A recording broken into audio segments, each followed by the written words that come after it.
Hai guys, Assalamualaikum warahmatullahi wabarakatuh. Apa kabar? Mudah-mudahan sehat selalu. Jumpa lagi dengan aku Arif, dan kali ini guys, kita akan lanjut lagi untuk belajar materi-materi persiapan CPNS 2021 buat teman-teman semua.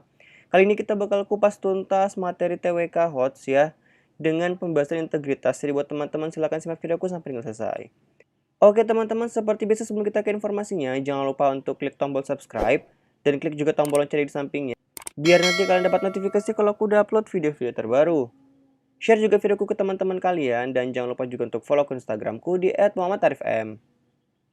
Sebelum kita lanjut, buat teman-teman semua, aku pengen rekomendasikan buku yang nantinya akan dapat free mentoring dengan mentor profesional, dan kalian yang udah beli buku bakal di-invite di grup khusus untuk belajar bareng, yang mana nanti kalian bakal dibimbing langsung oleh mentor profesional. Sekarang kalian order aja, aku udah cantumkan linknya di bawah, atau kalian bisa cari juga tokonya di Shopee di toko Idola CPNS. Buat teman-teman juga yang pengen paket lengkap rekomendasi persiapan CPNS selain buku SKD, kalian juga bisa ikutan bimbel online di jadicpns.com. Karena di bimbel ini udah tersedia ribuan soal-soal SKD dengan sistem CATBK ini, tentunya udah terupdate dan ada pembahasannya juga, teman-teman gak usah khawatir. Dan ini juga soal-soalnya itu udah mencakup soal-soal CPNS yang pernah muncul dan prediksi soal-soal yang akan muncul. Dan teman-teman juga jangan khawatir karena pada bulan ini itu lagi ada diskon potongan harga sebesar 27.000 dengan menggunakan kode dunia CPNS. Oke, tanpa berlama-lama lagi kita langsung aja ke informasinya. Ini dia. Soal yang pertama. Sungguh mencurigakan, demikian terbersit di benak anak-anak Syaifuddin Zuhri melihat kebiasaan baru sang ayah pada 1980-an. Selepas sholat duha sekitar pukul 9, ia keluar dari rumah mengendarai mobilnya sendirian saja. Siang hari selepas zuhur barulah ia kembali ke rumah. Itu berlangsung setiap hari. Selidik punya selidik, Menteri Agama RI periode tahun 1962 sampai 1967 itu berangkat ke Glodok. Pasar Glodok tanpa sepengetahuan keluarganya. Saifuddin berjualan beras. Hal ini kemudian terkuak juga ketika seorang anaknya memergoki ia tengah menjajakan beras dagangannya. Fakta ini cukup mengejutkan karena Saifuddin sebenarnya memiliki uang pensiun yang cukup untuk menghidupi keluarganya. Namun Saifuddin memilih berdagang karena ingin keluarganya makan dari uang hasil jernih payahnya sendiri, bukan dari uang pensiun yang bersumber dari kas negara. Nilai integritas yang dapat diambil dari kisah hidup tokoh Saifuddin Zuhri adalah A. Peduli, B. Kerja keras, C. Adil, D. Disiplin, E. Jujur. Untuk teman-teman yang pengen mikir-mikir dulu silahkan di pause video aku. Tapi kalau pengen langsung tahu pembahasannya, kita langsung di play aja ya. Nah, untuk jawabannya sendiri di sini sebenarnya condongnya ke mandiri ya. Mandiri bisa, kerja keras bisa. Cuman karena di sini mandiri nggak ada, berarti condongnya ke kerja keras. Karena di sini kan kita ngelihat si tokoh ini dia tidak mau bergantung dengan orang lain kan, tidak mau bergantung dengan uang pensiun. Dia malah mau bekerja dengan hasil usahanya sendiri untuk membiayai keluarganya. Malah kan di sini dijelaskan kan ia memiliki uang pensiun yang cukup untuk menghidupi keluarganya. Tapi dia justru mau berdagang. Cuman karena mandiri nggak ada, di sini adanya kerja keras, dan kerja keras juga masuk karena dia mau untuk bekerja keras menghidupi keluarganya dengan usaha dari jernih payahnya sendiri, dan itu juga masuk dalam unsur kerja keras ya. Jadi jawabannya adalah yang B. Soal yang kedua ini dia. Ketika sedang bermain di halaman, Sylvia, putri Jaksa Agung R. Suprapto, didatangi seorang pria paruh baya. Pria itu memberikan sebuah dus berwarna merah lalu bergegas pergi. Dengan senang hati, Sylvia menerima dus merah itu dan segera membukanya. Matanya terbelalak, hatinya girang bukan kepalang. Karena isi dus merah itu ternyata 2 buah gelang emas. Ia pun segera memakainya. Dengan wajah berseri-seri, Sylvia memamerkan gelang barunya itu kepada sang ayah. Akan tetapi, keceriaan Sylvia hanya berlaku sesaat. Pasalnya, sang ayah justru marah besar. Saat itu juga Sylvia disuruh mengembalikan gelang pemberian tersebut. Anak perempuan itu kaget dan menangis. Ketakutan menyergapnya, ia tak tahu harus kemana mengembalikan gelang itu. Ia tidak kenal orang yang memberikan gelang tadi, apalagi alamat rumahnya. Beruntunglah berkat bantuan ajudan sang ayah, ia akhirnya bisa memenuhi titah sang Jaksa Agung. Nilai integritas yang dapat diambil dari kisah hidup ini yaitu R. Suprapto ya. Saat ini memang dia menjabat, di masa itu dia menjabat sebagai Jaksa Agung. Itu adalah apa? Nilai yang dapat kita ambil. A. Peduli, B. Kerja keras, C. Adil, D. Disiplin, atau yang E. Mandiri.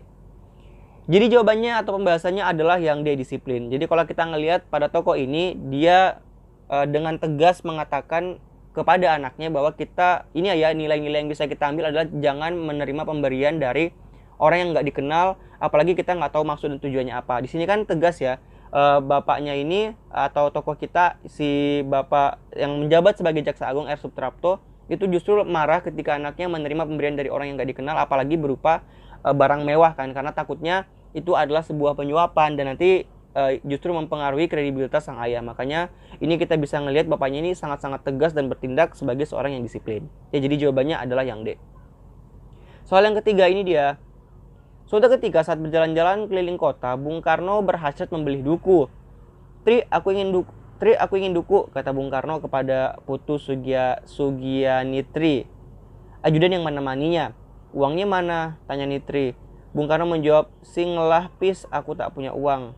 Singlah pis, bener gak sih guys? Yang dari bahasa Jawa bukan sini. Singlah pis, aku tak punya uang. Nitri membuka dompetnya untuk membeli sekilo duku. Uangnya masihlah cukup. Ia lantas mendatangi tukang duku dan meminta duku-duku itu dibawa ke arah Bung Karno. Mau pilih mana pak? Manis-manis nih. Cie manis. Kata tukang duku itu. Bung Karno menjawab, coba kamu cari yang enak. Tukang duku terhenyak ketika mendengar suara yang diingat sangat akrab di telinganya. Tukang duku terhenyak ketika mendengar suara yang dirasa sangat akrab di telinganya itu. Lah, itu kan suara bapak, seru si tukang duku sembari berlari ke arah teman-temannya. Ada Pak Karno, ada Pak Karno. Bung Karno tertawa dalam hati, namun dia khawatir tukang duku dan teman-temannya nanti diburu tentara karena dianggap mendukung dirinya. Tri cepat jalan, Bung Karno pun berlalu dan melupakan duku yang diidamkannya. Baginya keselamatan orang lain, apalagi rakyat kecil, lebih berharga dari beberapa butir duku yang diinginkannya. Nilai integritas yang dapat diambil dari kisah hidup tokoh Insinyur Soekarno adalah apa? Kayaknya ini adalah kisah ketika Pak Karno sudah sudah tidak lagi menjabat sebagai presiden deh, kayaknya ya. Dan memang ini kayaknya masa-masa akhir dari jabatan beliau ya, mungkin karena sudah ada ada indikasi kalau yang mendukung beliau itu akan berbahaya. Jadi kayaknya ini kisah ketika beliau sudah lengser dari presiden. Nilai integritas yang dapat kita ambil adalah peduli. Ini jelas banget kalau teman-teman perhatikan, Pak Karno ini justru lebih mementingkan kepentingan rakyat yang nantinya takutnya ketika mengelilingi Pak Karno dianggap mendukung beliau sehingga nanti berbahaya dan nanti tentara bisa bertindak. Makanya beliau lebih memilih untuk langsung pergi daripada harus bertahan dan mengambil dukunya lagi ya. Nilai integritas yang bisa kita ambil adalah nilai yang peduli. Kita lanjut lagi ke soal yang keempat, ini dia. Seorang menteri yang juga tokoh ternama di dunia internasional mengenakan kemeja bertambal. Jika hal itu diungkapkan pada saat ini, mungkin tidak ada orang yang akan percaya. Namun dulu sosok seperti itu nyata adanya. Dialah Muhammad Natsir, tokoh besar yang berkali-kali menjadi menteri dan sempat pula menjabat sebagai Perdana Menteri. George McTurnan Cahin, guru besar Universitas Cornell, Amerika Serikat, sampai terhenyak kala bertemu M. Natsir untuk kali pertama pada tahun 1946. Ketika itu Natsir adalah Menteri Penerangan RI. Ia memakai kemeja bertambalan, sesuatu yang belum pernah saya lihat di antara para pegawai pemerintah manapun. Terang Cahin seperti tertulis dalam buku Natsir 70 tahun kenang-kenangan kehidupan dan perjuangan. Belakangan Cahin mengetahui bahwa Natsir hanya memiliki 2 setel kemeja kerja yang sudah tidak begitu bagus. Natsir tak malu untuk menjahit kemejanya itu bila robek. Hal itu sampai membuat para pegawai Kementerian Penerangan mengumpulkan uang untuk memberi Natsir baju agar terlihat seperti menteri sungguhan. Wah, ini benar-benar ya, ternyata Indonesia pada masanya itu pernah memiliki tokoh-tokoh yang luar biasa. Ya memang mereka justru lebih mementingkan kepentingan rakyat dan nggak malu untuk tampil sederhana gitu, karena memang apa yang mereka perjuangkan benar-benar untuk rakyat ya. Jadi benar-benar salut sih dengan para pejuang kita dulu ya. Nilai integritas yang dapat diambil dari kisah tokoh hidup dari tokoh Muhammad Natsir adalah A. Peduli, B. Kerja keras, C. Adil, D. Disiplin, atau yang E. Sederhana. Aku yakin ya teman-teman di sini pasti sudah sepakat jawabannya adalah yang sederhana, karena memang nilai-nilai yang ditujukan, kisah yang ada pada narasi ini sangat-sangat menunjukkan bahwa beliau orangnya sangat sederhana, bahkan gak malu untuk memakai jas yang sudah bertambal, dan justru beliau hanya memiliki 2 setel kemeja aja ya yang dipakai untuk kerja. Cuman 2 ya, bahkan padahal beliau ini adalah seorang menteri. Jadi benar-benar salut sih untuk Bapak Muhammad Natsir ini. Kita lanjut lagi ke soal yang berikutnya, ini dia. Soal yang kelima, seperti wajarnya manusia biasa, Muhammad Hatta juga memiliki impian yang berkaitan dengan materi. Salah satunya, dia begitu mengidamkan sepatu Bali. Sepatu Bali atau Beli ya? Sepatu Beli kayaknya, ini sepatu merek-merek yang mahal. Pada tahun 1950-an, Beli adalah merek sepatu bermutu tinggi. Harganya tentu saja tidaklah murah. Potongan iklan yang memuat alamat penjual sepatu itu menjadi saksi bisu keinginan sang wakil presiden. Demi sepatu itu, Bung Hatta berusaha menabung. Namun uang tabungannya tidak pernah mencukupi karena selalu terambil untuk keperluan rumah tangga atau untuk membantu kerabat dan handai taulan yang datang meminta pertolongan. Bayangkan ya guys, seorang wakil presiden yaitu harus nabung buat beli sepatu doang ya. Jadi bener-bener sih emang tokoh-tokoh kita ya pada masa-masa perjuangan ini sungguh-sungguh luar biasa sih, aku salut banget ya. Hingga akhir hayatnya, Bung Hatta tidak pernah memiliki sepatu Bailey idamannya itu. Sebenarnya bisa saja Bung Hatta merealisasikan keinginannya, dia tinggal meminta bantuan orang lain untuk membelikan sepatu itu. Namun bagi Bung Hatta, itu mencederai prinsip hidup dan kesetiaannya kepada negara. Nilai integritas yang dapat kita ambil dari kisah hidup tokoh Muhammad Hatta adalah apa? A. Peduli, B. Tanggung jawab, C. Adil, D. Disiplin, atau yang E. Mandiri.